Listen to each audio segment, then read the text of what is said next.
everybody, this is Caitlin with the Twinsburg Library here for another steamy afternoon. And today's experiments are all going to be about water. And these are all experiments that you guys can recreate at home.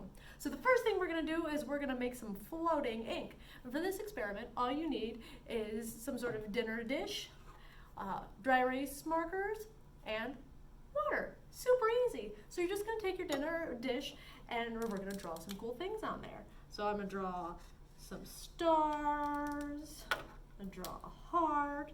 Now not everything's gonna float because it has to be just the right conditions, but hopefully some of the things will. So circles, I'm even gonna try and draw a stick man. Maybe we can make our stick man float. So you wanna make sure your ink is nice and flowing. All right, so now you guys can see I drew some things on my plate. Make sure it's nice and dry. Give it a little wave off, blow on it, and then comes the tricky part. So what we're gonna do is very, very, very carefully, we're gonna pour some water along the edges of our drawings. And if you do it nice and slow, you'll see some of the edges of our dry erase things come up. So like I said, you have to do it very, very slowly. Oop, I went too fast on that one. Oh, I think it's still gonna work. You'll see it's starting to pop up. And if you guys can see it, you can see my blue is moving around. Let's see if we can get the pink one too. Ready? Nice and slow. Nope, pink one decided not to go. Not today. But it looks like my stick figure. Oh, no, the pink one did move too. Let me see if I can get it closer. Let me see if I can get my blue one and then I'll bring it up close to you.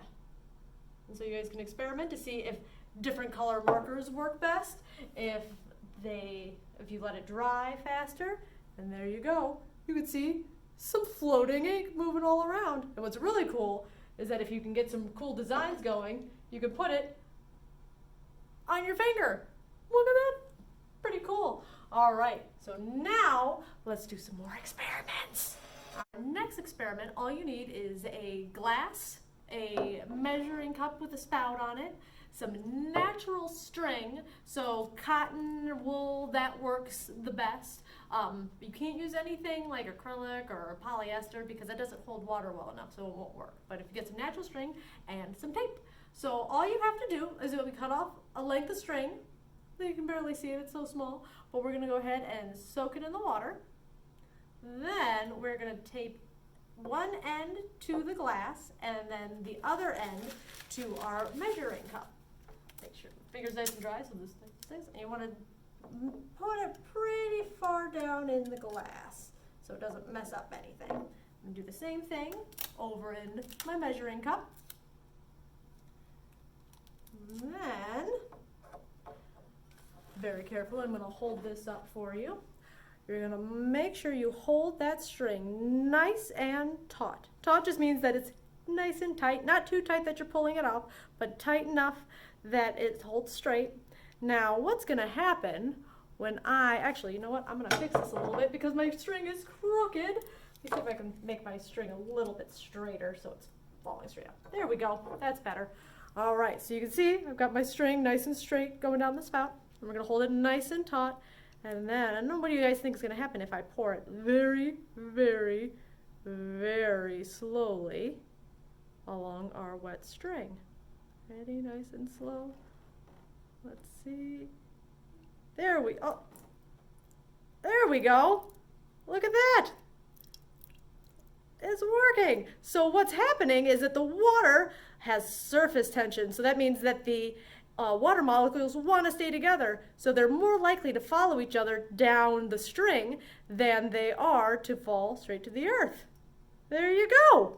Pretty cool, right? That one takes a little bit of practice. All right, for our final experiment, we're going to use our glass again. Now you want to make sure your glass is filled to the brim with water. Or close to the brim. It doesn't have to be all the way, but as close as you can get to the top. Nice and full.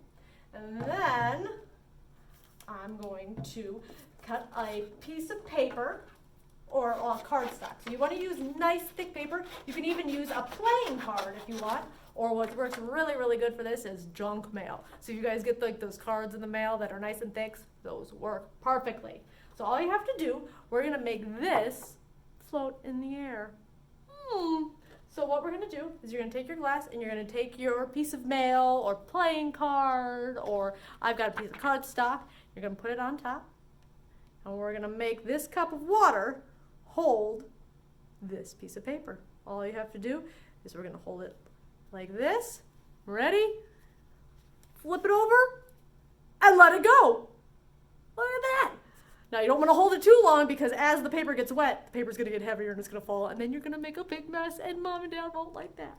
So the reason why that works is all about air pressure. You thought we were going to talk about water, weren't you? Nope, we're going to talk about air pressure. So air pressure is actually pushing down on you, and air is pressed about 15, actually 14.7, but we're going to say 15 pounds of pressure all over you. But the reason you don't feel it is because it's pushing equally on all parts of your body all the time, from up, down, diagonal, all kinds of crazy. So you can see it working here because the air pressure pushing on the bottom of your cup is stronger than the weight of the water inside your cup. So the air pushing on here is stronger than the weight of the water, and that's why it's staying up. I hope you guys really enjoyed these experiments, and you guys try them out at home. And hopefully we'll see you guys next time. Thanks for watching. Bye.